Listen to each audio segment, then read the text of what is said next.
नमस्कार। माननीय प्रधानमंत्री श्री नरेंद्र मोदी जी का हार्दिक स्वागत करते हैं। इस अवसर पर केंद्रीय कृषि एवं किसान कल्याण मंत्री श्री नरेंद्र सिंह तोमर जी से स्वागत भाषण हेतु अनुरोध करता हूं। सभी को नमस्कार। आज हम सबके मध्य विराजमान हमारे यशस्वी और लोकप्रिय प्रधानमंत्री माननीय श्री नरेंद्र मोदी जी, हमारे केंद्रीय मंत्रिपरिषद के सदस्य माननीय श्री रूपाला साहब, कृषि एवं किसान कल्याण मंत्रालय के राज्य मंत्री श्रीमान कैलाश चौधरी जी, बहन शोभा जी, इस कार्यक्रम में शिरकत कर रहे छत्तीसगढ़ के हमारे मुख्यमंत्री माननीय श्री भूपेश बघेल साहब, पूर्व मुख्यमंत्री डॉक्टर रमन सिंह जी, नेता प्रतिपक्ष हमारे छत्तीसगढ़ के और रायपुर के हमारे सांसद सुनील सोनी जी, और इस अवसर पर उपस्थित सेक्रेटरी डेयर, सेक्रेटरी एग्रीकल्चर, देश भर में कृषि से संबंधित संस्थान और कृषि विज्ञान केंद्र में जुड़े वैज्ञानिक गण और किसान भाइयों और बहनों, आज हम सबके लिए सौभाग्य की बात है कि आज़ादी के अमृत महोत्सव कार्यक्रमों के अंतर्गत जलवायु संरक्षण तकनीकों और पद्धतियों के लिए जो अभियान चलाया जा रहा है, उस अभियान के अंतर्गत आज हमारा मार्गदर्शन करने के लिए माननीय प्रधानमंत्री जी उपस्थित हैं। मैं हजारों किसानों की ओर से माननीय प्रधानमंत्री जी का हृदय से बहुत बहुत स्वागत करता हूं, बहुत बहुत इस अवसर पर अभिनंदन करना चाहता हूं। सारा देश इस बात का साक्षी है कि प्रधानमंत्री जी के नेतृत्व में कृषि एवं किसान कल्याण विभाग एक पक्ष है, लेकिन सरकार के जितने भी मंत्रालय हैं, उन सब मंत्रालयों में जब योजनाएं बनती हैं तो प्रधानमंत्री जी का ध्यान हमेशा पंडित दीनदयाल उपाध्याय जी के विचार पर केंद्रित रहता है और उनकी कोशिश रहती है कि छोटे से छोटे व्यक्ति के जीवन स्तर में कैसे बदलाव आए, इस पर योजना केंद्रित रहे और उसका लाभ छोटे व्यक्ति तक पहुंचे। इसी प्रकार से अगर हम देखेंगे तो कृषि के क्षेत्र में 86% छोटे किसान हैं। छोटे किसान लाभ की खेती कैसे कर सकें, यह मंशा हमेशा प्रधानमंत्री जी की गुजरात के मुख्यमंत्री रहते हुए भी रही है और आज प्रधानमंत्री रहते हुए भी लगातार उनकी कोशिश इस दिशा में रहती है। मैं ये कहूं तो अतिशयोक्ति नहीं होगी, वो देश के प्रधान सेवक तो हैं ही, लेकिन छोटे किसान के भी प्रधान सेवक हैं, ऐसा सामान्य तौर पर किसान जगह जगह पर बोलते हैं। मुझे इस बात का भी गौरव है कि माननीय प्रधानमंत्री जी के साथ गुजरात में मुख्यमंत्री रहते हुए तमाम सारे अनुभव हैं और उन अनुभवों का लाभ गुजरात को तो मिला ही, लेकिन साथ ही साथ गुजरात के अनुभव का लाभ आज प्रधानमंत्री रहते हुए पूरे देश को मिल रहा है। यह हम सब लोगों के लिए निश्चित रूप से गौरव की बात है। प्रधानमंत्री जी का हमेशा इस बात पर बल रहा कि किसान दया पर नहीं, किसान अपनी दम पर निर्भर रहना चाहिए और इसलिए किसान को इतना ताकतवर बनाओ कि वह स्वयं भी आत्मनिर्भर बने और आत्मनिर्भर भारत के निर्माण में उसका महत्वपूर्ण योगदान हो सके। मुझे ध्यान है जब माननीय प्रधानमंत्री जी गुजरात में थे, उस समय गुजरात पानी के अभाव वाला राज्य माना जाता था और उस समय गुजरात में बिजली का भी अभाव था। माननीय मुख्यमंत्री जी ने सरकार के योजनाओं के माध्यम से और अपने दृढ़ संकल्प के परिणाम स्वरूप नर्मदा जी के जल को कच्छ और सौराष्ट्र तक लाए।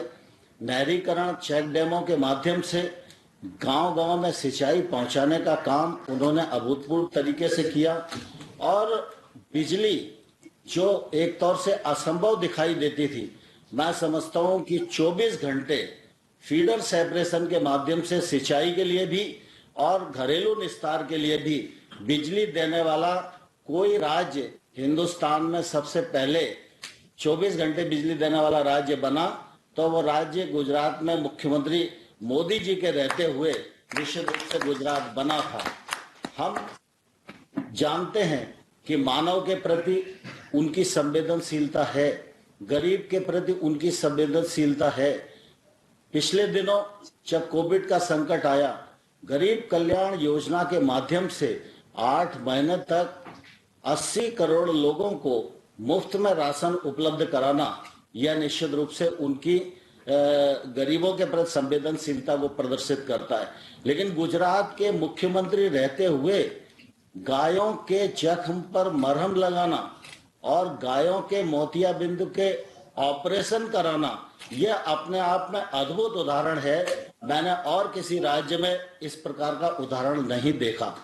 पानी का अभाव था, नर्मदा जी का जल आया, चेक डैम बने, नहरीकरण हुआ, लेकिन इसके साथ साथ तकनीक और विज्ञान को भी प्रधानमंत्री जी ने प्राथमिकता दी, सूक्ष्म सिंचाई को अपनाया और उसके कारण गुजरात आज खेती के क्षेत्र में कीर्तिमान स्थापित कर रहा है। हम सब अच्छी तरह से जानते हैं, कच्छ एक ऐसा जिला था जिसमें रेत ही रेत था, वहां खेती होगी ये कोई सोच नहीं सकता था। लेकिन प्रधानमंत्री जी की दूरदर्शिता, विज्ञान और तकनीक, किसानों के परिश्रम के माध्यम से आज कच्छ जिला खेती के क्षेत्र में एक उत्कृष्ट जिले के रूप में काम कर रहा है। हम सब लोगों के लिए निश्चित रूप से यह गौरव की बात है।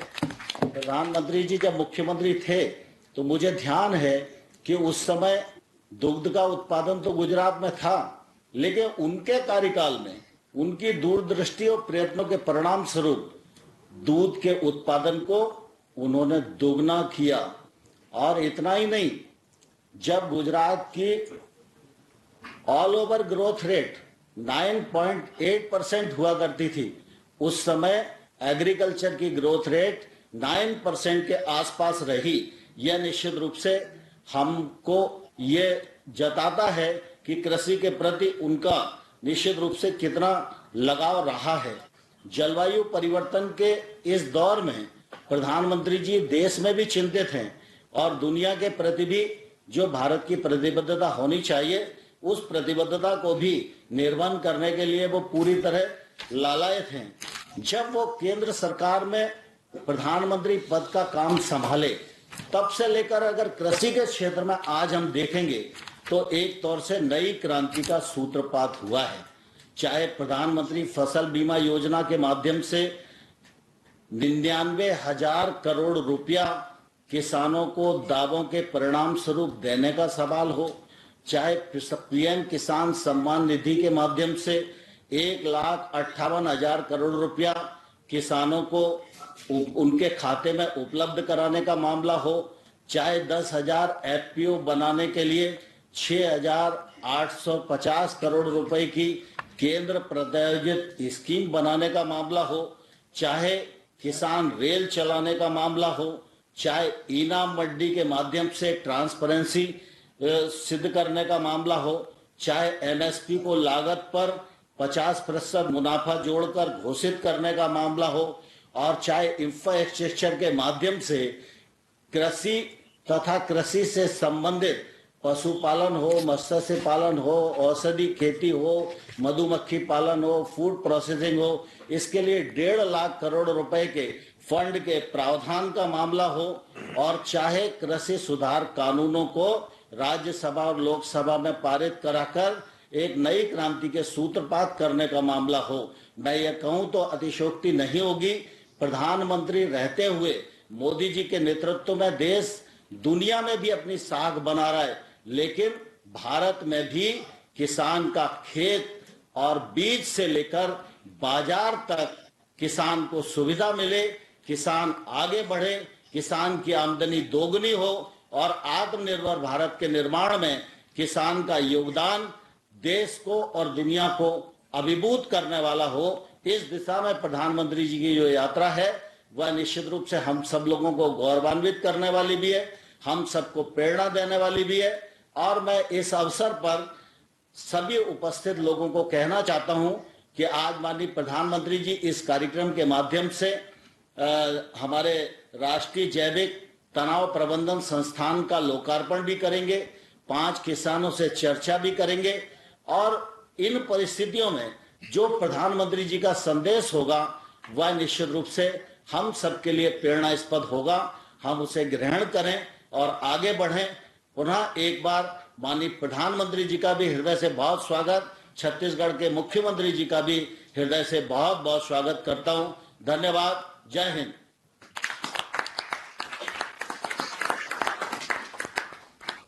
धन्यवाद महोदय। अब छत्तीसगढ़ के माननीय मुख्यमंत्री श्री भूपेश बाघेल जी से संबोधन हेतु आग्रह है।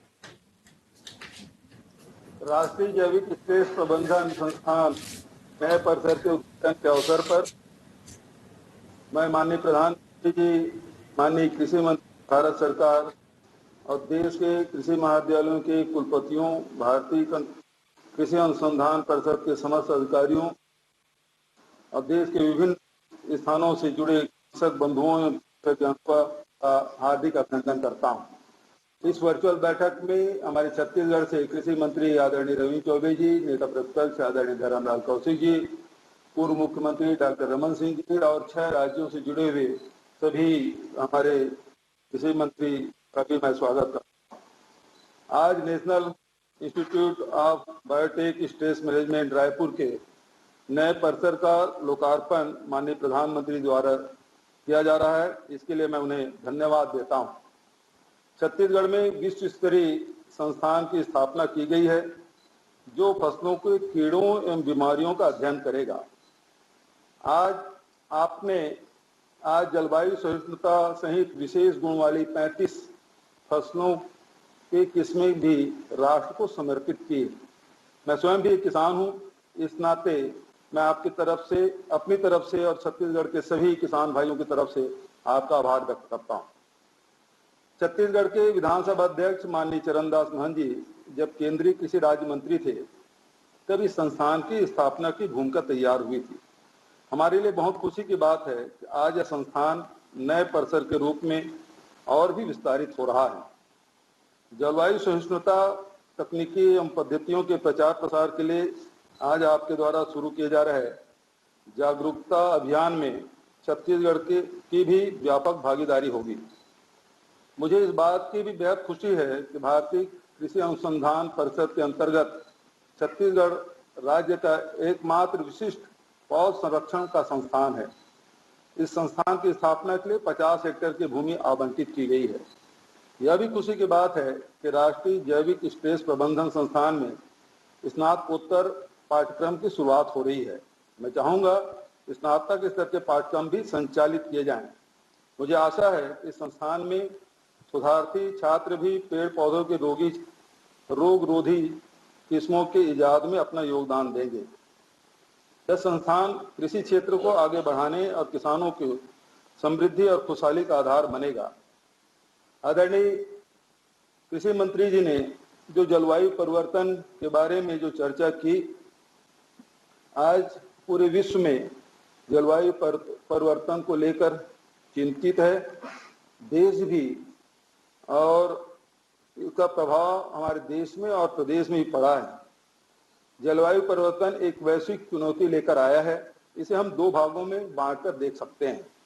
पहला प्राकृतिक कारण, दूसरा विभिन्न प्रक्रमों से कार्बन उत्सर्जन। प्राकृतिक कारणों को लें तो देश में अलग अलग इलाकों में इसके अलग अलग प्रभाव हैं। मध्य भारत में स्थित छत्तीसगढ़ राज्य में इसकी चुनौतियां चौतरफा है। पहली है वर्षा काल के समय में और मात्रा में परिवर्तन। छत्तीसगढ़ में 2 दशक में औसतन प्रभावी बारिश 86 से घटकर 57 दिन रह गए हैं। 1250 मिलीमीटर से घटकर 900 और 1000 मिलीमीटर रह गया है। दूसरा, बंगाल की खाड़ी में उठने वाले तूफानों में वृद्धि। बंगाल की खाड़ी में उठने वाले पोस्ट मानसून चक्रवातों में 1 दशक में 20% की वृद्धि हुई है, जिसमें फेलिन, हुदहुद, जैसे कम से कम 3 ऐसे बड़े चक्रवात आ रहे हैं जिनका लैंडफॉल उत्तर या दक्षिण होकर सीधा मध्य भारत में है। इससे धान और लघु वनोपज पर भारी नुकसान होता है। तीसरी है भूमि में सक्रिय कार्बन, एक्टिव कार्बन में आई निरंतर गिरावट। बढ़े हुए तापमान की वजह से खेतों में एक्टिव कार्बन का अपघटन हो रहा है, जिसमें 25 वर्षों में लगभग 25% कार्बन खेतों में कम हुआ है, जिससे उत्पादन के लिए ज्यादा रासायनिक उर्वरकों की पर निर्भरता बढ़ी है। मुख्य फसल में होने वाले कीटों और फसल पेस्टिसाइड में वृद्धि। गर्मी की वजह से कीट जैसे भूरा माहू, तना छेदक अपने 2-2 साइकिल पूरा कर रहे हैं, जिससे पेस्टिसाइड ज्यादा लग रहा है। आदरणीय प्रधानमंत्री जी, मैं कहना चाहूंगा कि इन दोनों दो आयाम हैं। पहला फॉसिल फ्यूल, और चाहे पेट्रोल डीजल से कार्बन उत्सर्जन हो या बिजली बनाने वाले थर्मल पावर से हाउस से चिमनियों का प्रदूषण, इससे निश्चित रूप से प्रदूषण बढ़ा है, तापमान बढ़ा है और इसके लिए बहुत जरूरी है कि जलवायु परिवर्तन का अध्ययन व्यापक पैमाने पर होना चाहिए और उससे प्रभाव पड़ने वाले कृषि और वनों पर जो प्रभाव पड़ रहा है उसका अध्ययन किया जाए और इस दिशा में छत्तीसगढ़ सरकार लगातार काम कर रहे हैं। आदरणीय प्रधानमंत्री जी, इस अवसर पर सरगुजा जिले से बतौली विकासखंड के ग्राम बासाझाल में 15 स्व सहायता समूह की महिलाएं प्रसिद्ध सुगंधित धान जीरा फूल का उत्पादन कर मिलिंग करती हैं। महिलाओं द्वारा उत्पादित जीरा फूल चावल को जीआई टैग भी प्राप्त हो चुका है, जिससे इसकी लोकप्रियता और विपणन में बढ़ोतरी हुई है। राज्य में लघु धान्य फसलें मिलेट के उत्पादन को भी बढ़ावा देने के लिए छत्तीसगढ़ मिशन मिलेट शुरू किया गया है। कोदो, कुटकी और रागी के समर्थन मूल्य पर खरीदी की व्यवस्था के साथ इसके वैल्यू एडिशन के लिए भी प्रोसेसिंग यूनिट स्थापित की जा रही है। राज्य में जैविक खेती को बढ़ावा देने के लिए राज्य के 6000 से अधिक गांवों में स्थापित गौठानों में गोधन न्याय योजना के तहत 2 रुपया किलो के में गोबर की खरीदी की जा रही है और इसमें वर्मी कंपोस्ट और सुपर कंपोस्ट का उत्पादन बड़े पैमाने पर किया जा रहा है। अब तक लगभग 12 लाख क्विंटल से अधिक जैविक खाद का उत्पादन हमारे गौठानों में किया गया है, जिसमें 10 लाख क्विंटल जैविक खाद क्रय कर किसानों के खेतों में उपयोग किया गया है। गोधन न्याय योजना का लाभ 1,80,000 पशुपालकों को हो रहा है। इसमें अनुसूचित जाति के 40%, अनुसूचित जनजाति के 8%, अन्य पिछड़ा वर्ग के 48% पशुपालक शामिल हैं। अन्य माननीय मुख्यमंत्री प्रधानमंत्री जी, अब पशुपालक को अभी तक के हम लोग 102 करोड़ 54 लाख रुपए का भुगतान कर चुके हैं। इस अवसर का लाभ उठाते हुए मैं आपके समक्ष राज्य से किसी से जुड़े हुए कुछ महत्वपूर्ण विषय रखना चाहता हूं। छत्तीसगढ़ के द्वारा केंद्र सरकार की पीडीएस योजना के अंतर्गत धान की खरीदी की जाती है, जिसमें हुए एमओयू के अनुसार समस्त सरप्लस चावल को उपार्जन भारत सरकार के द्वारा किया जाना है। छत्तीसगढ़ सरकार द्वारा केंद्र सरकार की गाइडलाइन का पूर्णतः पालन किया जा रहा है। राज्य सरकार द्वारा राजीव गांधी किसान न्याय योजना के तहत किसानों के फसलों में इनपुट सब्सिडी दी जाती है। भारत सरकार के सुझावों के अनुरूप अब इस योजना को क्रॉप न्यूट्रल करते हुए खरीफ के सभी फसलों को शामिल कर लिया गया है। साथ ही इस योजना में वृक्षारोपण के लिए भी इनपुट सब्सिडी दी जा रही है। खरीफ वर्ष 2021-22 के लिए केंद्रीय पूल अंतर्गत भारतीय खाद्य निगम में केवल 24 लाख टन अरवा चावल लेने की अनुमति है, जबकि समस्त सरप्लस चावल लगभग 47 लाख मीट्रिक टन लेने का अनुरोध है। छत्तीसगढ़ राज्य में समर्थन मूल्य पर उपार्जित धान की कुछ ऐसी किस्में हैं जिनके अरवा मिलिंग नहीं होती, अतः इसके निराकरण के लिए राज्य को उसना मिलिंग अरवा चावल की सरप्लस मात्रा के साथ साथ 23 लाख टन उसना चावल भी भारतीय खाद्य निगम के लिए करने का अनुरोध है। भारत सरकार समस्त सरकारी स्तर पर लंबित खाद्य सब्सिडी के कुल 3631.57 करोड़ में से 19-20 में 1024.79 करोड़ की दावा राशि अपेक्षित है, जिसे खाद्य मंत्रालय जल्द जारी करने का आग्रह है।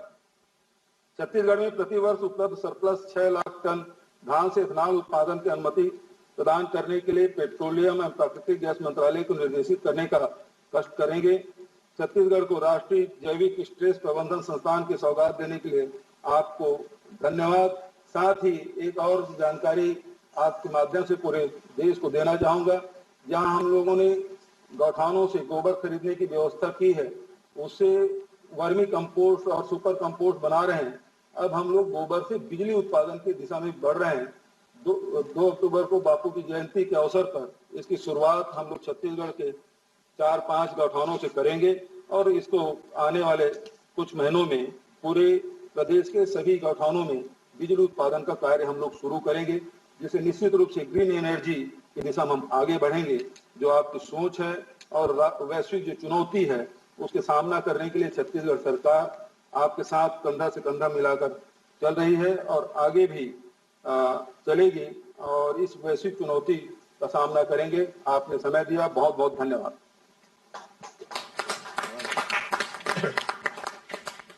धन्यवाद महोदय। मैं माननीय प्रधानमंत्री जी से आग्रह करता हूं कि 35 विशेष गुणों वाली फसल किस्मों तथा राष्ट्रीय जैविक स्ट्रेस प्रबंधन संस्थान रायपुर को ऑनलाइन मोड में बटन दबाकर एक लघु फिल्म के साथ राष्ट्र को समर्पित करने की कृपा करें।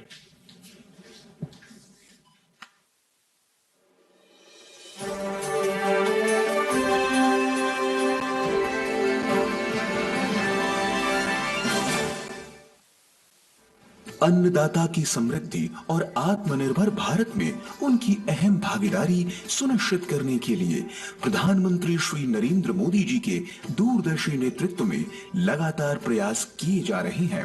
नरेंद्र मोदी जी की 20 वर्षों की सेवा यात्रा किसानी और गांव गरीब के बेहतरी के लिए समर्पित रही है। उनके नेतृत्व में राज्य एवं राष्ट्रीय स्तर पर कृषि को आधुनिक बनाने के लिए अभूतपूर्व प्रयास किए गए हैं। जैविक खेती, सिंचाई, फसल बीमा, कृषि सुधार कानून जैसे सभी कदम इस बात की मिसाल है। इस कड़ी में शामिल है उच्च गुणवत्ता और पोषण वाली बायो फोर्टिफाइड किस्मों एवं बदलती जलवायु के अनुरूप नवीनतम कृषि तकनीकों का विकास।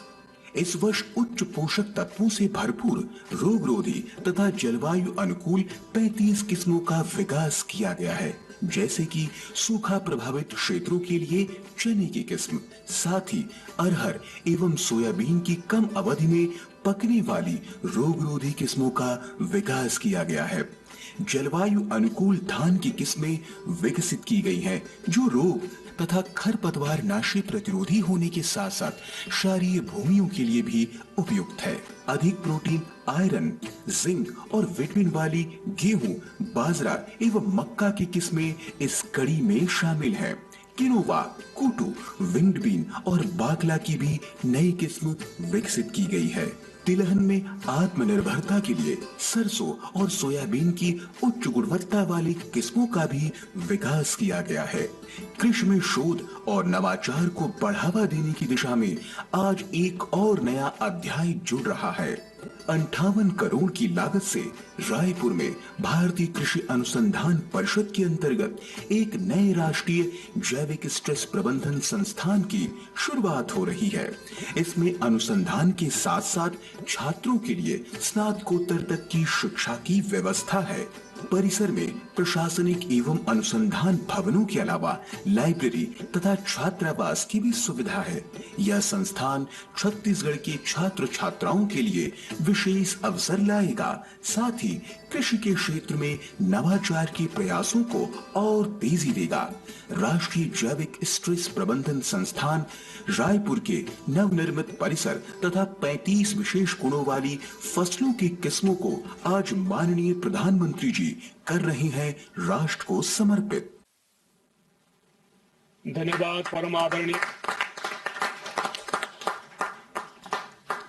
परम आदरणीय प्रधानमंत्री जी। पुनः आग्रह है कि 5 इनोवेटिव किसानों के साथ वार्तालाप कर मार्गदर्शन देने की कृपा करें। सर्वप्रथम मैं जम्मू कश्मीर से सुश्री जैतून बेगम जी को आमंत्रित करता हूं। जैतून जी नमस्ते। नमस्ते नमस्ते। आप बैठिए बैठिए जैतून जी। जैतून बेगम जी, आपको मेरा नमस्कार। और मैं आपसे सुनना चाहूंगा आपके बारे में पहले तो। सर, मैं जैतून बेगम, डिस्ट्रिक्ट गांधरबल, जम्मू कश्मीर से ताल्लुक रखती हूँ। और क्या क्या करते हैं? ये पूछेंगे ना तब बताएंगे। मुझे बताया गया कि आपके क्षेत्र में चारे की बहुत कमी है। आपको कितनी दिक्कत होती है? और आप तो गाय भी रखती हैं, दूध का भी काम करती हैं। आपने छोटी सी जमीन में एप्पल का भी किया है, और मुझे बताया गया कि उसमें आप धान की भी खेती करती हैं, और छोटी सा जमीन का टुकड़ा है। बड़ी नए नए प्रयोग आप करती हैं। और पशु हैं लेकिन चारा नहीं है। कैसे करती हैं आप? सर, मेरे इलाके में चारे की बहुत ही कमी है सर। तो इलाके में करीबी जंगल से सर हम घास व दरख्तों के पत्ते इकट्ठे करके सर तो हम अपना गुजारा कर लेते हैं सर। तो दूसरा, ये हमारी जो जमीन है सर, थोड़ी सी जमीन है और ये फलों से माला माल है सर। तो इसलिए इसमें अंगूर, सेब, चेरी, अखरोट, आड़ू की पैदावार है सर। अच्छा, सरकार की बागवानी चारागाह प्रौद्योगिकी ट्रेनिंग से आपने उसकी ट्रेनिंग भी ली थी। उस ट्रेनिंग में से आपको कितना लाभ मिला? बहुत सारा लाभ मिला सर। हमारे साथ ये जुड़े हैं IG, FR Jhansi, Srinagar station से हमारे साथ जुड़े हैं साइंसदान। तो इन्होंने और सोशल फॉरेस्ट्री के सर साइंसदान हमारे साथ जुड़े हैं, और KVI के साइंसदान हमारे साथ जुड़े हैं सर। इन्होंने हमें वो डक्टेलिया घास का बीज और जेई घास का बीज दिया सर। और हमारे साथ कई बार इन्होंने अच्छे जाके वहाँ प्रोग्राम किए इलाके में और देखा और मदद की। इससे हमें जो चारे की पैदावार है सर, उसमें बहुत ये हम आगे गए और हमें इससे बहुत फायदा मिला सर। और दूध में 15 से 20% हमें इजाफा हुआ। तो और सर, इनके हम बहुत बहुत शुक्रगुजार हैं कि ये हमारे पास पहुंचे, और 2-3 साल से मैं इनके साथ जुड़ी हूं। तो इन्होंने जैसे मैं अपने सेब के बाग में मैंने 3 कट वाला घास लगाया सर, और 3 कट उसको दिए हमने। तो ऐसे मैंने 200 फार्मर और भी अपने साथ जोड़ के सर तो घर घर जाके लोगों को बोला कि आप ऐसे कर दो, ऐसे हम अपने बागों में हम ये घास डक्टेलिया घास लगाएंगे। तो सरमा के मौसम में हम जेई घास और मुख्तलिफ किस्मों के घास लगा लेते हैं सर। तो और गर्मियों में हम मक्की का वो चारा, थोड़ा वो मक्की बो लेते हैं, उसका चारा बन जाता है सर। और ऐसे मुझे बताया गया कि आप खुद तो सारी ट्रेनिंग ली और प्रयोग भी किए, लेकिन आप स्वार्थी स्वभाव की नहीं है। आप औरों को भी मदद करती है। और मुझे बताया गया कि कई किसानों को भी आपने जोड़ा है। कितने किसान आपके साथ जुड़े हैं जो इस प्रकार से परिवर्तन लाए हैं?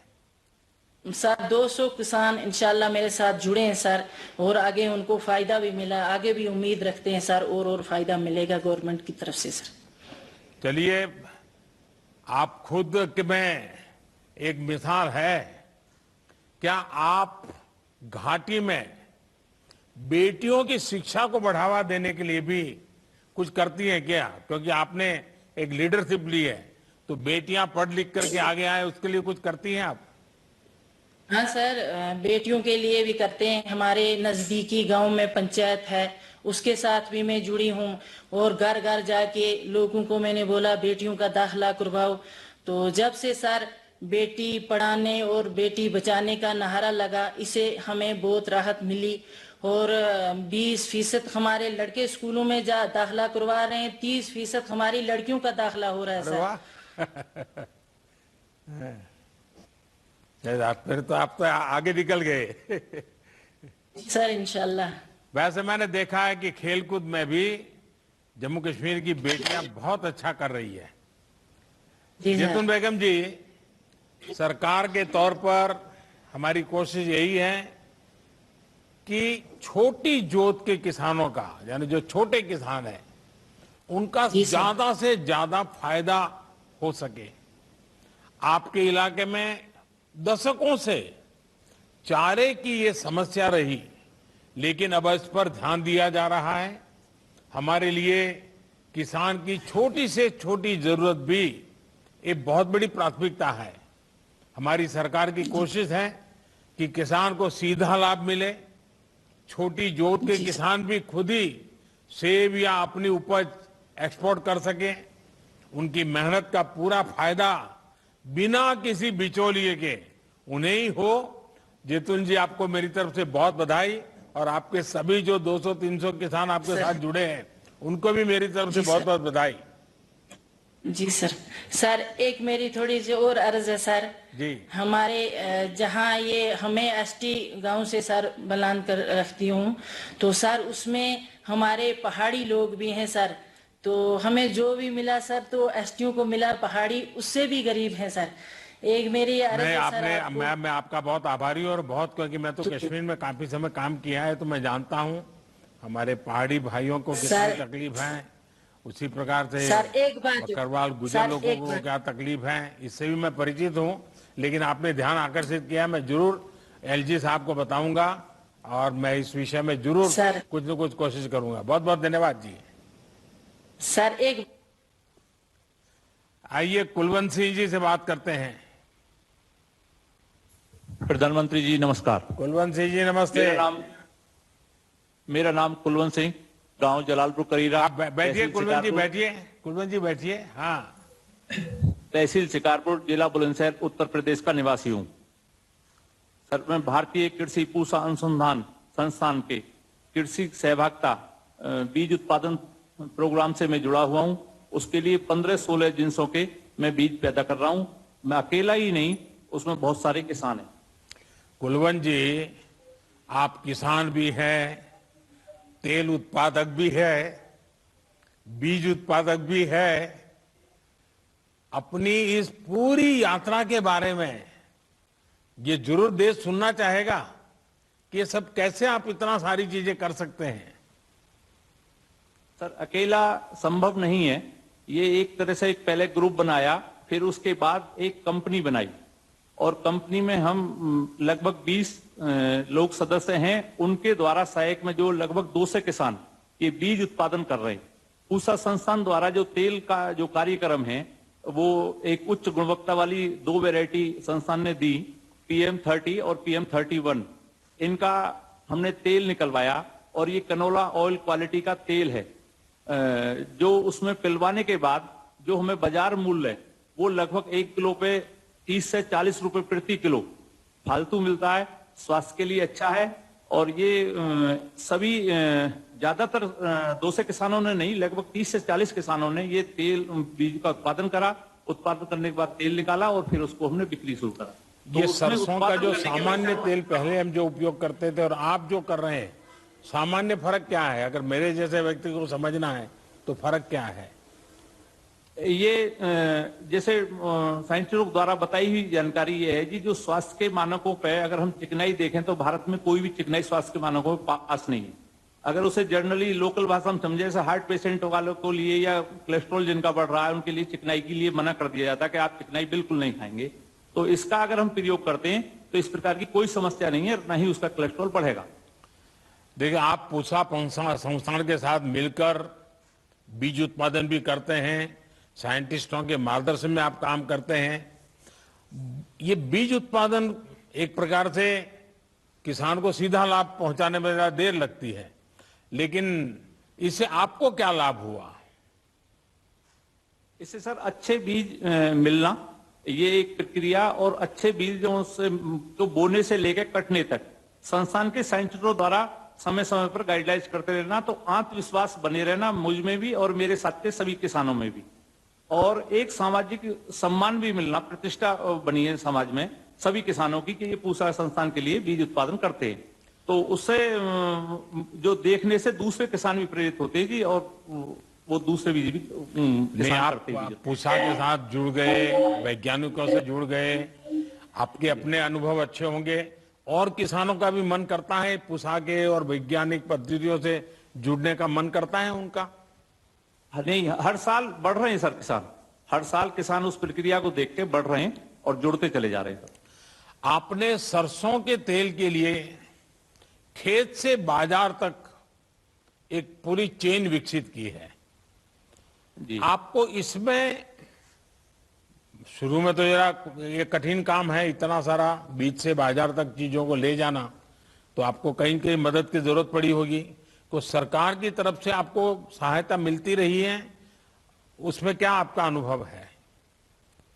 नहीं, सरकार की तरफ से समय समय पर सहायता भी मिली है और तकनीकी ज्ञान भी, वो चाहे संस्थान हो, चाहे हमारा कृषि विज्ञान केंद्र हो, और चाहे कृषि अधिकारी हो जिले लेवल पर, उन्होंने भी सबने गाइड करा है और उस गाइड का हमने लाभ मिला है सभी किसानों को। कुलवंत जी, आप उदाहरण है कि जब एक किसान अपनी ही फसल को प्रोसेस करके उसे बाजार में उतारता है, वैल्यू एडिशन करता है, तो इसका कितना लाभ होता है।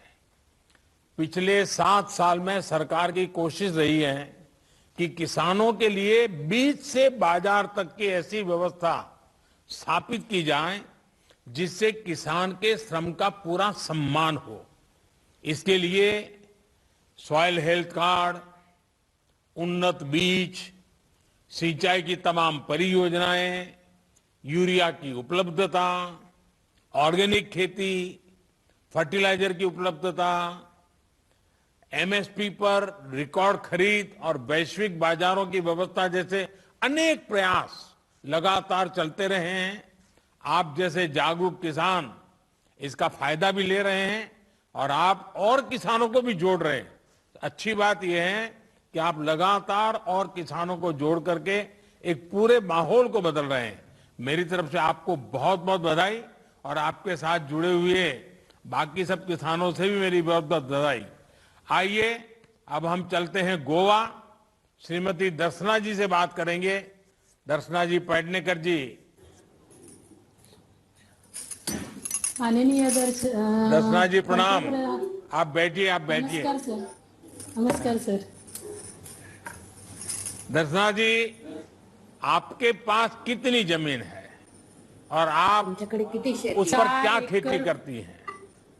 4 एकर है सर। आणि काय काय शेती करता?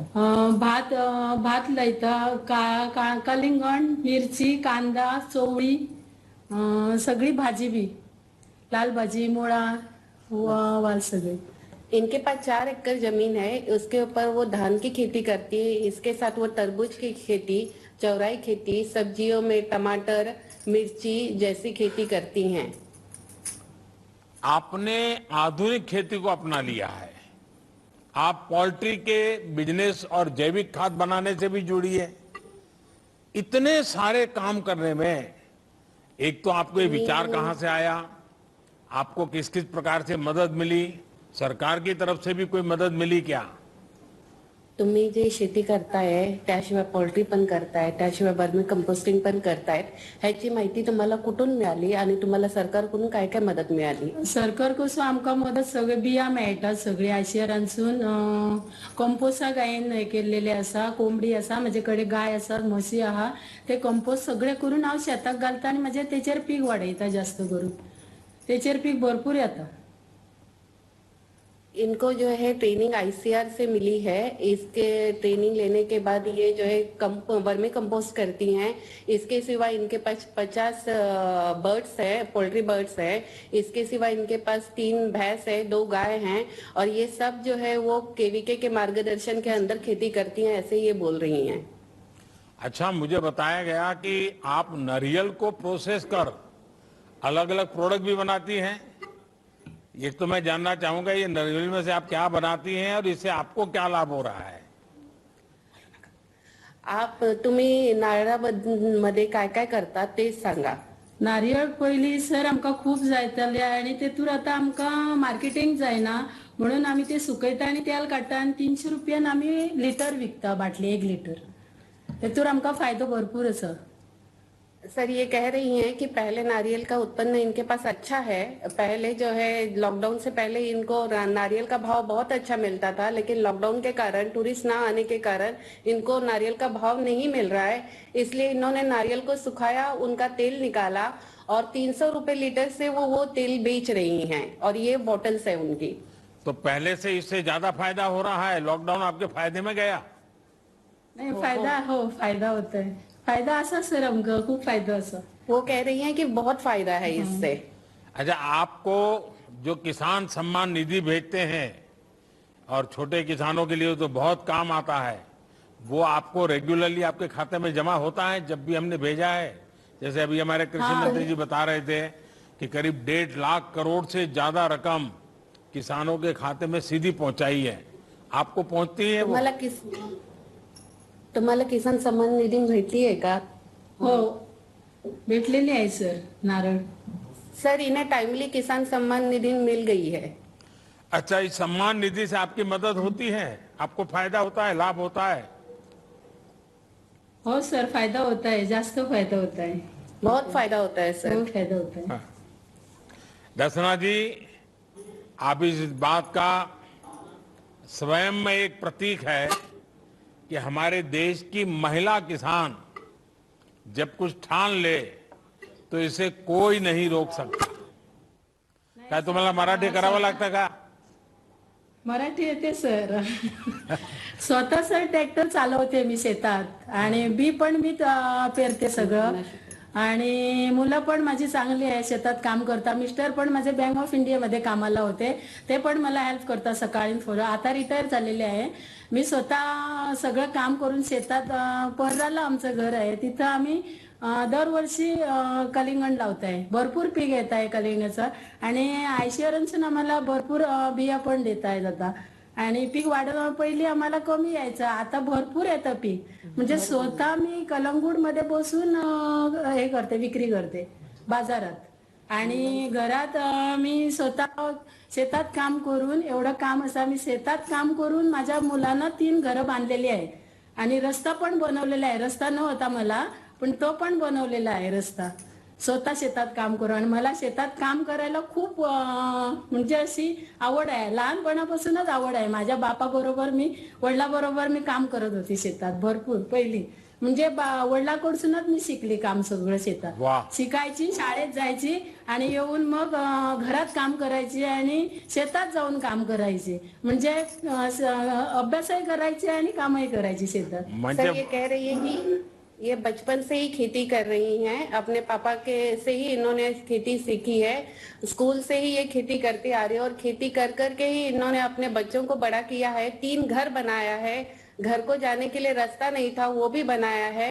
खुद जाके कलंगुट के मार्केट में ये अपनी सब उत्पादन बेचती हैं और इससे इनको बहुत अच्छा मुनाफा मिल रहा है. ये खुद ट्रैक्टर भी चलाती है और हर खेत का काम खुद करती हैं. आप खेती भी करती है, ट्रैक्टर भी चलाती है, नारियल को भी प्रोसेस करती है, रास्ता भी बना देती है, आप पोल्ट्री का भी काम करती हैं, पीएम किसान निधि से लेकर बाजार की व्यवस्था तक, जीआई टैक्स से लेकर किसान रेल तक और किसान कानूनों से लेकर के एमएसपी तक आप देखती हैं कि भारत सरकार की लगातार कोशिश है.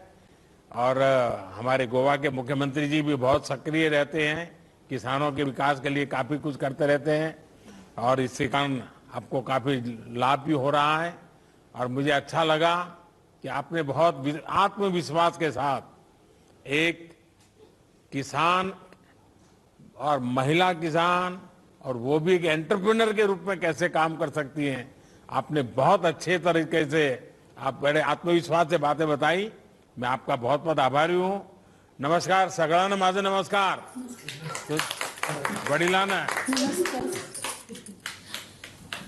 आइए हम मणिपुर चलते हैं, श्री पीएच थोइबा सिंह जी से बात करते हैं। नमस्कार सर। नमस्कार थोइबा सिंह जी, नमस्ते। नमस्ते सर।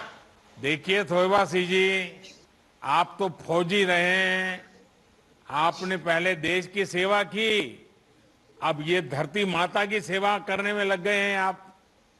आपने हाँ जी। सेना में रिटायरमेंट के बाद ये हाँ जी। किसानी से जुड़ना और उसमें भी नए नए प्रयोग करने के लिए कैसे सोचा? ये तो बहुत ही अच्छा बात है साहब। हम फौज में रहने के बाद घर में आकर के लोगों को पेट भरने के लिए जितना भी हम उत्पादन करना हमारा कर्म है, हमारा धर्म है। इसीलिए हमने खेती बाड़ी करने में अपना मन लगा के जोर दिया साहब। अच्छा, आपने अपनी खेती को बहुत डाइवर्सिफाई किया है, मछली पालन हाँ जी। भी, पोल्ट्री का भी काम करते हैं, और ये सारी चीजें एक साथ करने का विचार कैसे आया? ये जो है साहब, शुरू में हम एक साथ नहीं किया है। जैसे कि इसी साल एक काम किया, इसमें कुछ पोल्ट्री लगाया, उसमें कुछ हमको बेनिफिट मिल गया, उसमें कुछ पुरस्कार भी मिल गया। नेक्स्ट ईयर में हमने कुछ और लगाना शुरू किया। ऐसे करते करते 2-3 साल में हमने 4-5 फसलें लेना शुरू कर दिया। एकदम से शुरू में पूरा तो नहीं लगाया, हर साल में एक प्लस करके गया हुआ सर। अच्छा, मछली पालन से आपको किस तरह का फायदा हुआ? मछली पालन से फायदा काफी हुआ सर। हमने उसका अंडा से बच्चा करवाया, जैसे कि छोटा बच्चा, हमने उसको बोलते हैं नर्सरी। नर्सरी लगाकर नर्सरी से बेचना शुरू किया। फिर हमने थोड़ा सा फिंगर लिंक में बेचना शुरू किया। उसमें कुछ बचा खुचा है, उसको हमने खाने वालों के बाजार में बेचना शुरू किया। ऐसे उसको हमने शुरू से लगा करके साल भर हम सेल करने के लिए मौका मिल जाता सर। थोइबा सिंह जी, आप जय जवान, जय किसान और जय विज्ञान का प्रतीक है। आपने ना सिर्फ अपनी मेहनत से खुद के लिए अवसर बनाए, बल्कि अपने साथी किसानों को भी राह दिखाई है। जब से हमें देश की सेवा का अवसर मिला है, तब से हमारी कोशिश यही है कि हम अपने देश के किसानों और सरहद पर जवानों को, उनके जीवन को ज्यादा से ज्यादा सुगम बना सके। हमारे मुख्यमंत्री जी भी मणिपुर में अनेक नई नई योजनाएं लेकर के आपके पास आते रहते हैं। आप जैसे देश के लाखों जवान और किसान हमें लगातार इस बात के लिए प्रेरित करते रहते हैं। आप सभी को एक बार मेरी तरफ से बहुत बहुत शुभकामनाएं, बहुत बहुत धन्यवाद। आइए अब हम उत्तराखंड चलते हैं, श्रीमान सुरेश राणा जी से बात करते हैं। सुरेश जी नमस्कार। नमस्कार प्रधानमंत्री जी। सुरेश जी, देवभूमि को भी हमारा प्रणाम। जी राम राम जी, राम राम। सुरेश जी, पहले तो मैं आपके विषय में जानना चाहूंगा, आपके पास जमीन कितनी है, उस पर क्या खेती करते हैं? क्योंकि मैं जानता हूं पहाड़ों में तो दिक्कतें बहुत होती हैं, पहाड़ की स्थितियां भी अलग होती हैं, जमीन भी बहुत कम होती है, जरा बताइए। जी महोदय, मेरे पास 9.5 एकड़ जमीन है, जो उत्तराखंड का तलहटी जो जिला उधम सिंह नगर है, वो थोड़ा सा प्लेन एरिया में है, तो वहाँ के जी प्लेन है। तो 9.5 एकड़ जमीन में वर्तमान में मैं धान, मटर और मक्का की खेती कर रहा हूँ जी। मुझे बताया गया कि आपने अपनी खेती के तरीके में कुछ बदलाव किया है, ये कैसे बदलाव था और आपने ये बदलाव क्यों किया? जी महोदय, दरअसल में पहले मैं जो धान और मटर और ग्रीष्मकालीन जो धान लगाता था, उस समय मेरे को पहले हमारा यही खेती करना था, फसल चक्र अपनाने का प्रयास किया। लेकिन 2017 में उससे हमको बड़ा नुकसान हुआ कि 2017 तक हमारी जो ग्रीष्मकालीन धान था, उससे हमारी जमीन की उपजाऊ क्षमता बहुत कम हो गई, पानी का जल स्तर बहुत गिर गया। तो कृषि विज्ञान केंद्र काशीपुर के वैज्ञानिकों के सहयोग से, उनके मार्गदर्शन से वैज्ञानिकों ने हमको मक्का की खेती के बारे में बताया। तो मक्का की खेती करना शुरू किया। तो हमारे गांव ग्राम खैराना के 8-10 किसानों ने मक्का का खेती करना शुरू किया। तो उसमें पहली बार प्रति एकड़ 35 कुंटल पैदावार हुई। और जो मक्का के जो पेड़ जो शेष पेड़ बचे थे अवशेष, उनकी जुताई करने से हमारी जमीन की उपजाऊ क्षमता बढ़ी, पानी का जल स्तर भी हमारा बढ़ा। और जो खरीफ में जो धान लगाते, बरसात में जो धान लगाते थे, उसमें हमारे धान लगाने से हमारी उपज बढ़ी। इतना हमको लाभ हुआ। अच्छा, इस सारे काम में आपको सरकार से भी कोई मदद मिली कि नहीं मिली? सरकार में महोदय जी, सरकार का सहयोग पर्याप्त रहा। जो कृषि विज्ञान केंद्र के वैज्ञानिकों का समय समय पे हमको तकनीकी ज्ञान देना, मेड़ विधि से मक्का लगाना, जो बेमौसमी धान को छोड़ना। आज मेरा गांव 2019 में से बेमौसमी धान नहीं लगाता, जिससे पानी का जल स्तर हमारा ठीक है। जमीन की मुख्य बात है कि हमारी जमीन की उपजाऊ क्षमता अब पहले जैसी आ रही है, क्योंकि उसके अवशेषों की जुताई करने से। अच्छा, आपके साथ और भी किसान जुड़े हैं और सबके साथ आने से सबने मिलकर के कुछ परिवर्तन किया है क्या, कोई लाभ लिया है क्या? जी महोदय, मैं कृषि विज्ञान केंद्र काशीपुर के वैज्ञानिकों से मेरे गांव के किसान पहले तो जुड़े, फिर उसके बाद धीरे धीरे अन्य किसानों ने जो मेरी मक्का की फसल को, हमारे गांव की फसल को देखा, तो उसमें अब करीब हमारे पास 300 से अधिक किसान मेरे से जुड़े हैं। और हम चाह रहे हैं कि अब हम एक एपीओ का जो संगठन हो जाए, एपीओ खोलें, ऐसा अपनी प्रयास है। देखिए, किसान जब मिलकर काम करते हैं तो बहुत फायदा होता है। हमारी सरकार की कोशिश है कि वो अपने किसानों का ज्यादा से ज्यादा संसाधन पहुंचा पाए, जिससे वो स्थानीय स्तर पर भी अपनी जरूरतों के हिसाब से इंफ्रास्ट्रक्चर विकसित कर सके। हमारे देश का किसान जो मिट्टी से सोना उगाता है, उसे संसाधन मिल जाए तो क्या कुछ नहीं कर सकता है। हमारा प्रयास है कि देश के हर गांव में किसानों की मदद से उनकी जरूरत का इंफ्रास्ट्रक्चर विकसित हो। हम इसी कोशिश में लगातार लगे हैं। मेरी उत्तराखंड के सभी किसानों को भी बहुत बहुत शुभकामनाएं। मुझे बहुत अच्छा लगा आपके सारे विचार सुनकर के। बहुत बहुत धन्यवाद आपका।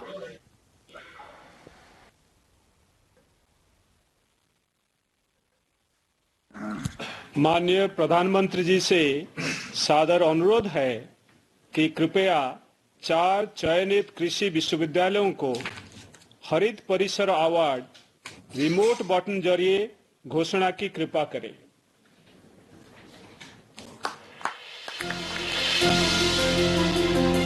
माननीय प्रधानमंत्री नरेंद्र मोदी जी के विजन के साथ देश ने जब लिया स्वच्छता का संकल्प, तो जन भागीदारी के इस महाअभियान से देश के हर गांव, हर शहर को मिली नई पहचान। स्वच्छता अब देश का स्वभाव बन चुका है। इसी दिशा में एक महत्वपूर्ण कड़ी है भारतीय कृषि विश्वविद्यालयों से जुड़ा स्वच्छ हरित परिसर पुरस्कार। ये पुरस्कार संस्थाओं, छात्र छात्राओं और शिक्षकों को स्वच्छता के लिए नई प्रेरणा देकर अहम भूमिका निभा रहा है। अधिक से अधिक भागीदारी सुनिश्चित करने के लिए विशेष रूप से हरित और स्वच्छ पुरस्कार पोर्टल तैयार किया गया है। पुरस्कार के चयन के लिए परिसर में हरियाली, कचरे का प्रबंधन, जल संरक्षण, ऊर्जा संरक्षण जैसे मानक बनाए गए हैं। पुरस्कार के लिए इस वर्ष देश भर से कृषि विश्वविद्यालयों ने प्रविष्टियां भेजी। इस वर्ष का प्रथम पुरस्कार मिला है पंजाब कृषि विश्वविद्यालय लुधियाना को। द्वितीय पुरस्कार मिला है तमिलनाडु कृषि विश्वविद्यालय कोयम्बटूर को। तृतीय पुरस्कार मिला है केंद्रीय मात्स्यिकी शिक्षा संस्थान मुंबई को। कृषि विज्ञान विश्वविद्यालय धारवाड़ को सांत्वना पुरस्कार के लिए चुना गया है। आशा है कि हरित और स्वच्छ पुरस्कार सभी कृषि और अन्य विश्वविद्यालयों को आगे भी ऐसी पद्धतियों को विकसित करने या अपनाने के लिए प्रेरित करेंगे जो उनके परिसरों को अधिक से अधिक हरा भरा और स्वच्छ बनाएंगी। माननीय प्रधानमंत्री जी को मार्गदर्शन एवं आशीर्वचन देने के लिए सादर आमंत्रित करता हूं।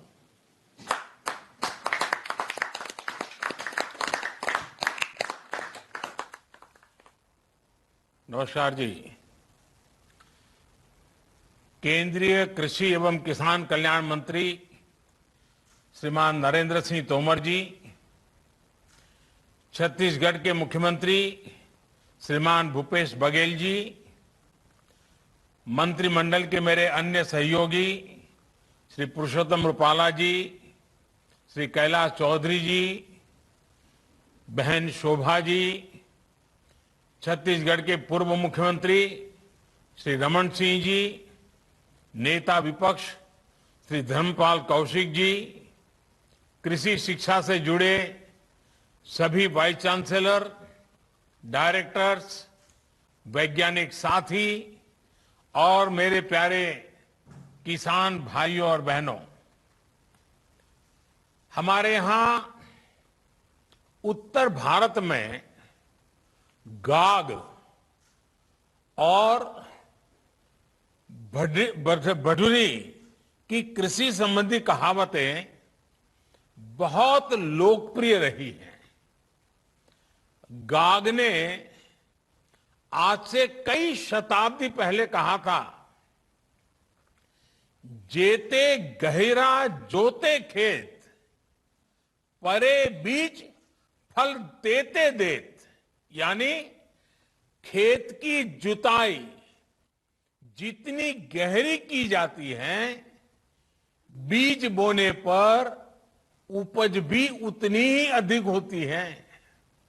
ये कहावतें भारत की कृषि के सैकड़ों साल पुराने अनुभवों के बाद बनी है। ये बताती हैं कि भारतीय कृषि हमेशा से कितनी वैज्ञानिक रही है। कृषि और विज्ञान के इस तालमेल का निरंतर बढ़ते रहना 21वीं सदी के भारत के लिए बहुत जरूरी है। आज इसी से जुड़ा एक और अहम कदम उठाया जा रहा है। हमारे देश के आधुनिक सोच वाले किसानों को ये समर्पित की जा रहा है और छोटे छोटे किसानों की जिंदगी में बदलाव की आशा के साथ ये बहुत बड़ी सौगात आज मैं मेरे देश के कोटि कोटि किसानों के चरणों में समर्पित कर रहा हूं। अलग अलग फसलों की 35 नई वैरायटीज आज जारी हुई हैं। आज रायपुर में national institute of biotic stress management का लोकार्पण भी हुआ है। 4 एग्रीकल्चर यूनिवर्सिटीज को ग्रीन कैंपस अवार्ड भी दिए गए हैं। मैं आप सभी को, देश के किसानों को, कृषि वैज्ञानिकों को बहुत बहुत बधाई देता हूं। साथियों, बीते 6-7 सालों में साइंस और टेक्नोलॉजी को खेती से जुड़ी चुनौतियों के समाधान के लिए प्राथमिकता के आधार पर उपयोग किया जा रहा है। विशेष रूप से बदलते हुए मौसम में नई परिस्थितियों के अनुकूल अधिक पोषण युक्त बीजों, इस पर हमारा फोकस बहुत अधिक है। हाल के वर्षों में अलग अलग फसलों की ऐसी 1300 से अधिक सीड वैरायटी, बीज की विविधताएं तैयार की गई हैं। इसी श्रृंखला में आज 35 और क्रॉप वैरायटीज देश के किसानों के चरणों में समर्पित की जा रही है। ये क्रॉप वैरायटीज, ये बीज जलवायु परिवर्तन के प्रभाव से खेती की सुरक्षा करने और कुपोषण मुक्त भारत के अभियान में बहुत सहायक होने वाला ये हमारे वैज्ञानिकों की खोज का परिणाम है। ये नई वैरायटीज मौसम की कई तरह की चुनौतियों से निपटने में सक्षम तो है ही, इनमें पौष्टिक तत्व भी ज्यादा है। इनमें से कुछ वैरायटी कम पानी वाले क्षेत्रों के लिए हैं, कुछ क्रॉप गंभीर रोगों से सुरक्षित है, कुछ जल्दी तैयार हो जाने वाली है, कुछ खारे पानी में भी हो सकती है। यानी देश की अलग अलग परिस्थितियों को ध्यान में रखते हुए इन्हें तैयार किया गया है। छत्तीसगढ़ के national institute of biotic stress management के तौर पर देश को एक नया वैज्ञानिक काम के लिए राष्ट्रीय संस्थान मिला है। ये संस्थान मौसम और अन्य परिस्थितियों के बदलाव से पैदा हुई चुनौतियां, बायोटिक स्ट्रेस, इससे निपटने में देश के प्रयासों को वैज्ञानिक मार्गदर्शन मिलेगा, वैज्ञानिक सहायताएं मिलेगी और वो बहुत बल देगा। यहां से जो मैन पावर ट्रेन होगा, जो हमारा युवा धन तैयार होगा, वैज्ञानिक मन मस्तिष्क के साथ जो हमारा वैज्ञानिक तैयार होगा, जो यहां पर समाधान तैयार होंगे, जो सॉल्यूशन निकलेंगे, वो देश की कृषि और किसानों की आय बढ़ाने में कारगर सिद्ध होंगे। साथियों, हम सभी जानते हैं कि हमारे देश में फसलों का कितना बड़ा हिस्सा कीड़ों की वजह से बर्बाद हो जाता है। इससे किसानों का भी बहुत नुकसान होता है। पिछले वर्ष ही कोरोना से लड़ाई के बीच में हमने देखा है कि कैसे टिड्डी दल ने भी अनेक राज्यों में बड़ा हमला कर दिया था।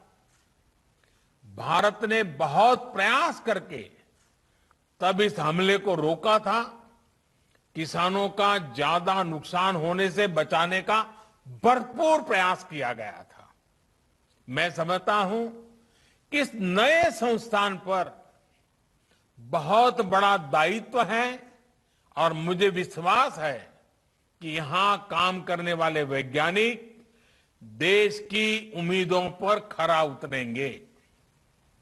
साथियों, खेती किसानी को जब संरक्षण मिलता है, सुरक्षा कवच मिलता है, तो उसका और तेजी से विकास होता है।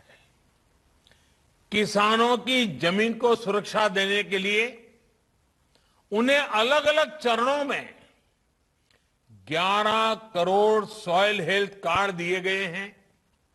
इसकी वजह से किसानों को अपनी जो जमीन है उसकी क्या मर्यादाएं हैं, उस जमीन की क्या शक्ति है, किस प्रकार के बीज बोने से, किस प्रकार की फसल बोने से अधिक लाभ होता है, दवाइयां कौन सी जरूरी पड़ेगी, फर्टिलाइजर कौन सा जरूरी पड़ेगा, ये सारी चीजें उस सॉइल हेल्थ कार्ड के कारण, जमीन की सेहत का पता चलने के कारण कि इसकी वजह से किसानों को बहुत लाभ हुआ है, उनका खर्चा भी कम हुआ है और उपज भी बढ़ी है। उसी प्रकार से यूरिया की 100% से 100% नीम कोटिंग करके हमने खाद को लेकर होने वाली चिंता को भी दूर किया। किसानों को पानी की सुरक्षा देने के लिए हमने सिंचाई परियोजनाएं शुरू की। दशकों से लटकी करीब करीब 100 सिंचाई परियोजनाओं को पूरा करने का अभियान चलाया। बहुत बड़ी मात्रा में बजट लगा दिया इसके लिए। उसके कारण किसानों को पानी मिल जाए तो वो पानी से पराक्रम करके दिखाता है। उसी प्रकार से पानी बचाने के लिए हमने माइक्रो इरिगेशन, स्प्रिंकलर, उन चीजों के लिए भी बड़ी आर्थिक मदद करके किसानों तक ये व्यवस्थाएं पहुंचाने का प्रयास किया। फसलों को रोगों से बचाने के लिए, ज्यादा उपज के लिए किसानों को नई नई वैरायटी के बीज दिए गए। किसान खेती के साथ साथ बिजली पैदा करे, अन्नदाता, ऊर्जा दाता भी बने, अपनी खुद की जरूरतें भी पूरी कर सके। इसके लिए पीएम कुसुम अभियान भी चलाया जा रहा है। लाखों किसानों को सोलर पंप भी दिए गए हैं। उसी प्रकार से आज तो मौसम के विषय में तो हमेशा दुनिया भर में चिंता का विषय बना हुआ है। अभी हमारे छत्तीसगढ़ के मुख्यमंत्री जी भी कितने प्रकार की प्राकृतिक आपदाएं आती हैं, क्लाइमेट चेंज के कारण क्या क्या मुसीबत आती है, बड़ा बड़े अच्छे ढंग से उन्होंने वर्णन किया। अब आप जानते हैं ओलावृष्टि और मौसम की मार से किसानों को सुरक्षा देने के लिए हमने कई चीजों में परिवर्तन किए। पहले के सारे नियमों में बदलाव लाए ताकि किसान को सर्वाधिक लाभ हो, इस नुकसान के समय उसको दिक्कत ना आए, ये सारे परिवर्तन किए। पीएम फसल बीमा योजना, इससे भी किसानों को बहुत लाभ हो और सुरक्षा मिले, इसकी चिंता की। इस परिवर्तन के बाद किसानों को करीब करीब ये जो प्रधानमंत्री फसल बीमा योजना में जो परिवर्तन लाए, उसके कारण किसानों को करीब करीब 1 लाख करोड़ रुपए की क्लेम राशि का भुगतान किया गया है। ये 1 लाख करोड़ रुपया इस संकट की घड़ी में किसान के जेब में गया है। साथियों, एमएसपी में बढ़ोतरी के साथ साथ हमने खरीद प्रक्रिया में भी सुधार किया ताकि अधिक से अधिक किसानों को इसका लाभ मिल सके। रबी सीजन में 430 लाख मैट्रिक टन से ज्यादा गेहूं खरीदा गया। इसके लिए किसानों को 85,000 करोड़ से अधिक का भुगतान किया गया है। कोविड के दौरान गेहूं खरीद केंद्रों की संख्या 3 गुना तक बढ़ाई है। साथ ही दलहन, तिलहन, इन खरीद केंद्रों की संख्या भी 3 गुना बढ़ाई गई है। किसानों की छोटी छोटी जरूरतों को पूरा करने के लिए किसान सम्मान निधि के तहत 11 करोड़ से अधिक हमारे हर किसान को, और उसमें ज्यादातर छोटे किसान हैं, 10 में से 8 किसान हमारे देश में छोटे किसान हैं, बहुत छोटे छोटे जमीन के टुकड़े पर पल रहे हैं। ऐसे किसानों को करीब करीब 1.5 लाख करोड़ से भी ज्यादा रुपए सीधे उनके बैंक अकाउंट के पास भेजे गए हैं।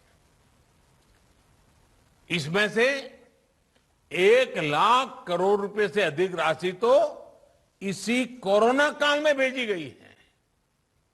किसानों को टेक्नोलॉजी से जोड़ने के लिए हमने उन्हें बैंकों से मदद की और उस मदद की पूरी प्रक्रिया को बहुत आसान बनाया गया है।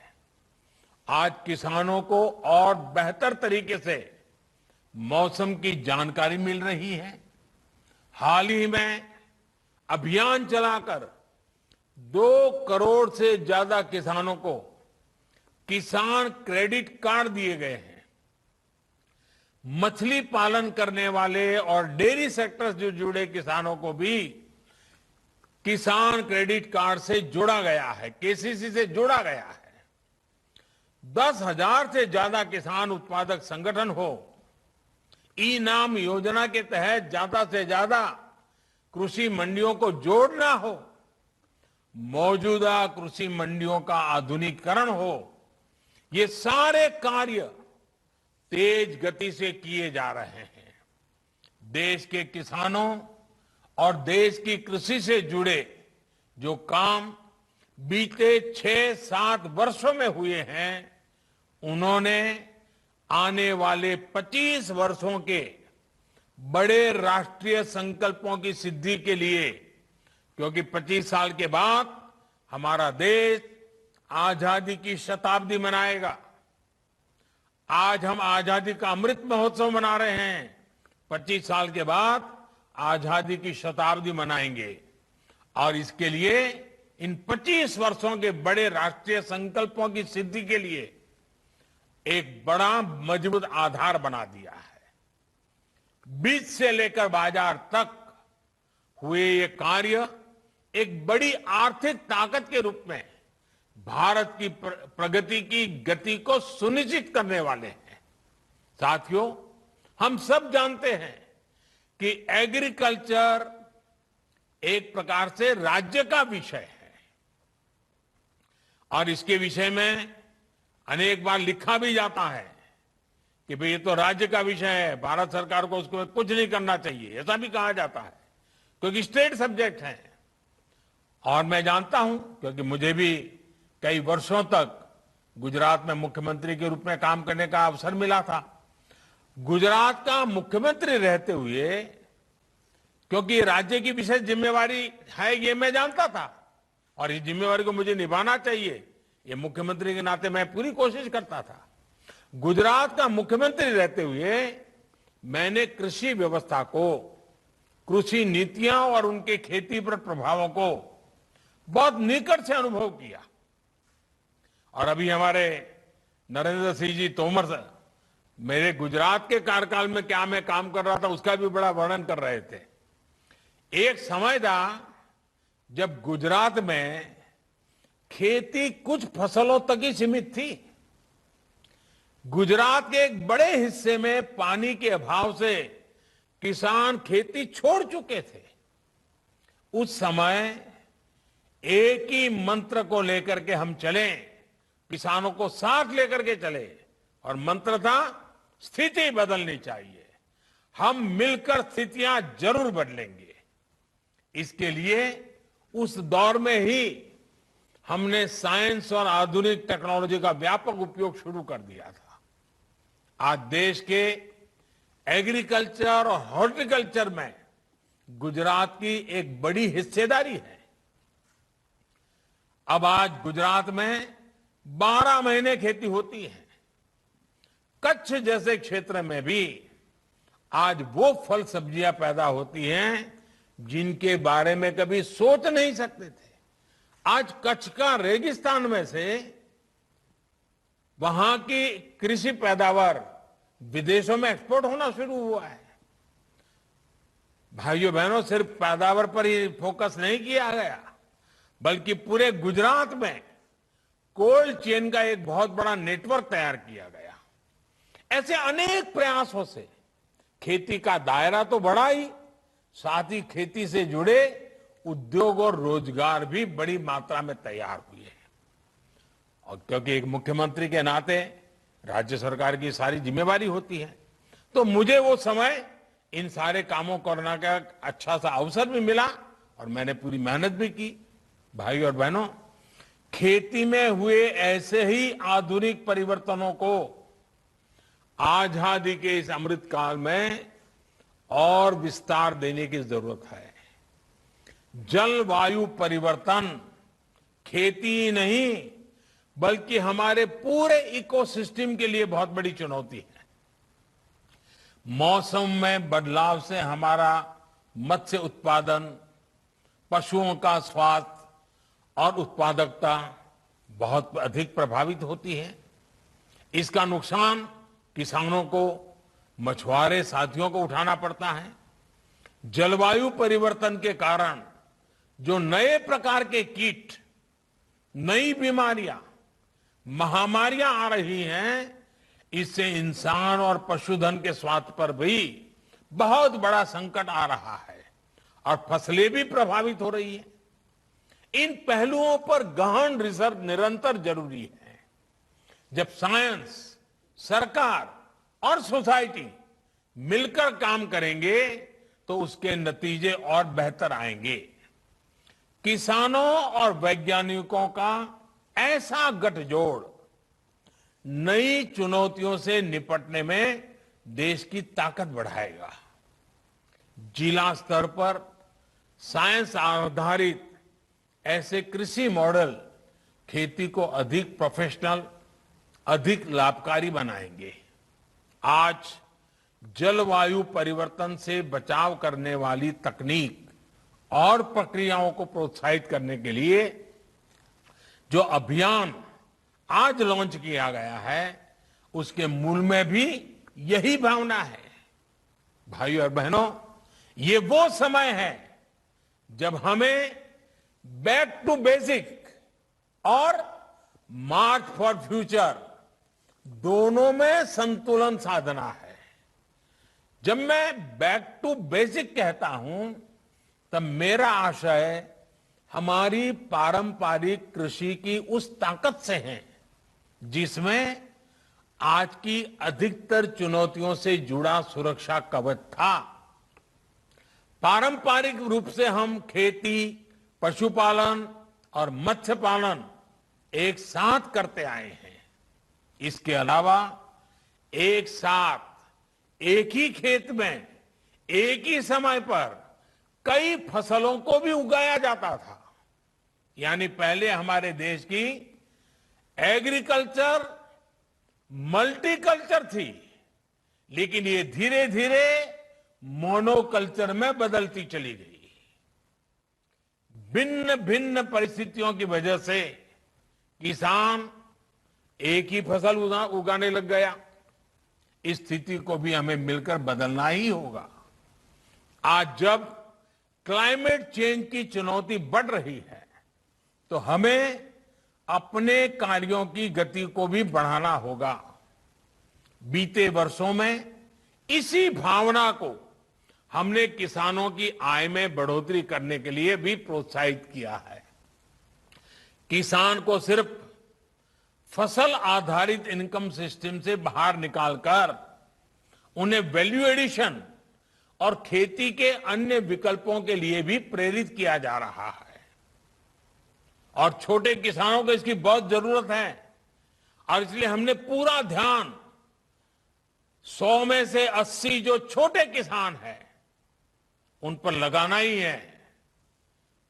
और हमारे किसानों के लिए इसमें पशुपालन और मत्स्य पालन के साथ साथ मधुमक्खी पालन, खेत में सौर ऊर्जा उत्पादन, कचरे से कंचन यानी इथेनॉल, बायोफ्यूल, ऐसे विकल्प भी किसानों को दिए जा रहे हैं। मुझे खुशी है कि छत्तीसगढ़ समेत देश के किसान इन्हीं तेजी से इन सारी नई नई बातों को अपना रहे हैं। खेती के साथ साथ 2-4 और चीजों का विस्तार कर रहे हैं। साथियों, मौसम की स्थानीय परिस्थितियों के अनुसार फसलों का उत्पादन हमारी पारंपरिक कृषि की एक और ताकत है। जहां सूखा रहता है, वहां उस प्रकार की फसलों का उत्पादन होता है। जहां बाढ़ रहती है, पानी ज्यादा रहता है, जहां बर्फ रहती है, वहां उस प्रकार की फसलें उगाई जाती हैं। मौसम के हिसाब से उगाई जाने वाली इन फसलों में न्यूट्रिशन वैल्यू भी ज्यादा रहती है। विशेष रूप से जो हमारे मोटे अनाज मिलेट्स हैं, उनका बहुत महत्व है। एक्सपर्ट्स कहते हैं कि हमारे स्वास्थ्य को मजबूती देते हैं। इसलिए आज की लाइफस्टाइल में जिस प्रकार की बीमारियां बढ़ रही हैं, उनको देखते हुए हमारे इन मिलेट्स की डिमांड बहुत अधिक बढ़ रही है। मेरे किसान भाइयों बहनों, आपको जानकर के खुशी हुई, भारत के प्रयासों से ही यूएनओ संयुक्त राष्ट्र संघ ने अगले वर्ष यानी 2023 को इंटरनेशनल ईयर ऑफ मिलेट्स घोषित किया है। ये मिलेट्स की खेती की हमारी परंपरा हमारे अनाज को अंतर्राष्ट्रीय स्तर पर शोकेस करने का और नए बाजार तलाशने का बहुत बड़ा अवसर है। लेकिन इसके लिए अभी से काम करना पड़ेगा। आज इस अवसर पर मैं देश के सभी सामाजिक स्वैच्छिक संगठनों से कहूंगा कि मिलेट से जुड़े फूड फेस्टिवल लगाएं। मिलेट में से नई नई फूड वैरायटीज कैसे बने, इसकी स्पर्धाएं करें, क्योंकि 2023 में अगर दुनिया में हमें अपनी बात लेके जाना है तो हमें इस चीजों में नयापन लाना पड़ेगा और लोगों में भी जागरूकता बढ़ाएं। मिलेट से जुड़ी नई वेबसाइट भी बनाई जा सकती है। लोग आए, मिलेट से क्या क्या बन सकता है, क्या कैसे बन सकता है, क्या फायदा हो सकता है, एक जागरूकता का अभियान चल सकता है। मैं मानता हूं कि इसके फायदे क्या होते हैं, इससे जुड़ी रोचक जानकारी हम इस वेबसाइट पर रख सकते हैं ताकि लोग उसके साथ जुड़ सकते हैं। मैं तो सभी राज्यों से भी आग्रह करूंगा कि आपका राज्य का एग्रीकल्चर डिपार्टमेंट, आपकी एग्रीकल्चर यूनिवर्सिटीज, आपके साइंटिस्ट और प्रोग्रेसिव किसान, इनमें से कोई टास्क फोर्स बनाइए और 2023 में जब विश्व मिलेट ईयर मनाता होगा तब भारत को उसे कैसे योगदान करे, भारत कैसे लीड करे, भारत के किसान उसमें कैसे फायदा उठाएं, अभी से उसकी तैयारी करनी चाहिए। साथियों, साइंस और रिसर्च के समाधानों से अब मिलेट्स और अन्य अनाजों को और विकसित करना बहुत जरूरी है। मकसद ये कि देश के अलग अलग हिस्सों में अलग अलग जरूरतों के हिसाब से उन्हें उगाया जा सके। आज जिन क्रॉप्स की वैरायटी लॉन्च हुई है, उनमें इन प्रयासों की झलक भी हमें दिख रही है। मुझे ये भी बताया गया है कि इस समय देश में 150 से अधिक क्लस्टर्स में वहां की परिस्थितियों के मुताबिक कृषि तकनीकों पर प्रयोग चल रहे हैं। साथियों, खेती की जो हमारी पुरातन परंपराएं हैं, उसके साथ साथ मार्च टू फ्यूचर, पहले मैंने कहा बैक टू बेसिक, और फिर इसके साथ जोड़ना है मार्च टू फ्यूचर भी उतना ही आवश्यक है। फ्यूचर की जब हम बात करते हैं तो उसके मूल में आधुनिक टेक्नोलॉजी है, खेती के नए औजार है, आधुनिक कृषि मशीनों और उपकरणों को बढ़ावा देने का प्रयासों का परिणाम आज दिख रहा है। आने वाला समय स्मार्ट मशीनों का है, स्मार्ट उपकरणों का है। देश में पहली बार गांव की प्रॉपर्टी के दस्तावेज तैयार करने में ड्रोन की भूमिका हम देख रहे हैं। अब खेती में भी आधुनिक ड्रोन्स और सेंसर्स के उपयोग को बढ़ाना है। इससे खेती से जुड़ा हाई क्वालिटी डेटा हमें मिल सकता है। ये खेती की चुनौतियों से जुड़े रियल टाइम समाधान तैयार करने में भी मदद करेगा। हाल में लागू की गई नई ड्रोन नीति इसमें और सहायक सिद्ध होने वाली है। साथियों, बीज से बाजार लेकर के बाजार तक, ये बीज से बाजार तक का जो पूरा इकोसिस्टम है, देश उसे जो तैयार कर रहा है उसे हमें लगातार आधुनिक बनाते रहना है। इसमें आर्टिफिशियल इंटेलिजेंस, डेटा एनालिटिक्स और ब्लॉकचेन टेक्नोलॉजी डिमांड और सप्लाई, इससे जुड़ी चुनौतियों को दूर करने में बहुत मदद कर सकती है। हमें ऐसे इनोवेशंस, ऐसे स्टार्टअप्स को प्रमोट करना है जो इन तकनीकों को गांव-गांव तक पहुंचा सके। देश का हर किसान, विशेष रूप से छोटा किसान, इन नए उपकरणों, नई टेक्नोलॉजी का उपयोग करेगा तो कृषि सेक्टर में बड़े परिवर्तन आएंगे। किसानों को कम दाम में आधुनिक टेक्नोलॉजी उपलब्ध कराने वाले स्टार्टअप्स के लिए भी ये बेहतरीन अवसर है। मैं देश के युवाओं से इस अवसर का लाभ उठाने का आग्रह करूंगा। साथियों, आजादी के इस अमृत काल में हमें कृषि से जुड़े आधुनिक विज्ञान को गांव-गांव, घर-घर तक पहुंचाना है। नई राष्ट्रीय शिक्षा नीति में इसके लिए कुछ बड़े कदम उठाए गए हैं। हमें अब कोशिश करनी है कि मिडिल स्कूल लेवल तक कृषि से जुड़ी रिसर्च और टेक्नोलॉजी हमारे स्कूली पाठ्यक्रम का भी हिस्सा बने। स्कूलों के स्तर पर ही हमारे विद्यार्थियों के पास एक विकल्प हो कि वो कृषि को कैरियर के रूप में चुनने के लिए खुद को तैयार कर सके। साथियों, आज जो अभियान हमने शुरू किया है, इसको जन आंदोलन में बदलने के लिए हम सभी को अपनी भागीदारी सुनिश्चित करनी है। देश को कुपोषण से मुक्ति देने के लिए जो अभियान चल रहा है, राष्ट्रीय पोषण मिशन को भी ये अभियान सशक्त करेगा। अब तो सरकार ने ये भी फैसला लिया है कि सरकारी योजना के तहत गरीबों को स्कूलों में बच्चों को फोर्टिफाइड चावल ही दिया जाएगा। हाल में ही मैंने अपने ओलंपिक चैंपियन से कुपोषण को लेकर जागरूकता बढ़ाने के लिए हर एक खिलाड़ी से मैंने आग्रह किया था कि आप कम से कम आने वाले 1-2 साल में कम से कम 75 स्कूलों में जाने का आग्रह रखें। वहां विद्यार्थियों से पोषण के संबंध में बातें करें, खेलकूद के संबंध में बातें करें, फिजिकल एक्सरसाइज के संबंध में बातें करें। आज मैं सभी शिक्षाविदों, सभी कृषि वैज्ञानिकों, सभी संस्थानों को कहूंगा कि आप भी आजादी के अमृत महोत्सव के लिए अपने लक्ष्य तय करें। 75 दिन का अभियान उठा लें, कोई 75 गांवों को गोद लेकर के परिवर्तन का अभियान उठा ले, 75 स्कूलों को जागरूक करके हर एक स्कूल को कोई काम में लगा दे।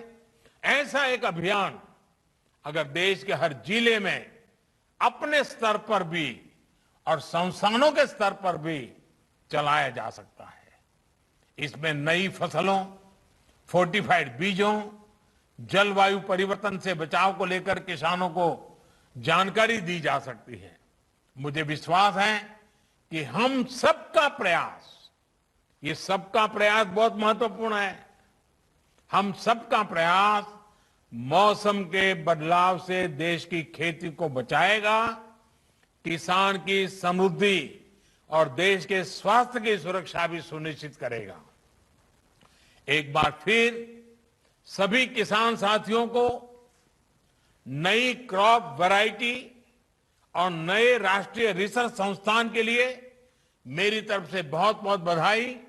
फिर से एक बार जिन यूनिवर्सिटियों ने आज पुरस्कार प्राप्त किया है, उन यूनिवर्सिटीज के सभी विद्यार्थियों को, वहां की फैकल्टीज को, वहां के वाइस चांसलर को, उन सबको भी मेरी तरफ से बहुत बहुत बधाई। वैज्ञानिक साथियों को अनेक अनेक शुभकामनाएं, ताकि वैज्ञानिक व्यवस्था ही, वैज्ञानिक मन ही, वैज्ञानिक तरीका ही चुनौतियों से मुक्ति पाने के उत्तम रास्ते दे सकता है। उन सबको मेरी तरफ से बहुत बहुत शुभकामनाएं। बहुत बहुत धन्यवाद।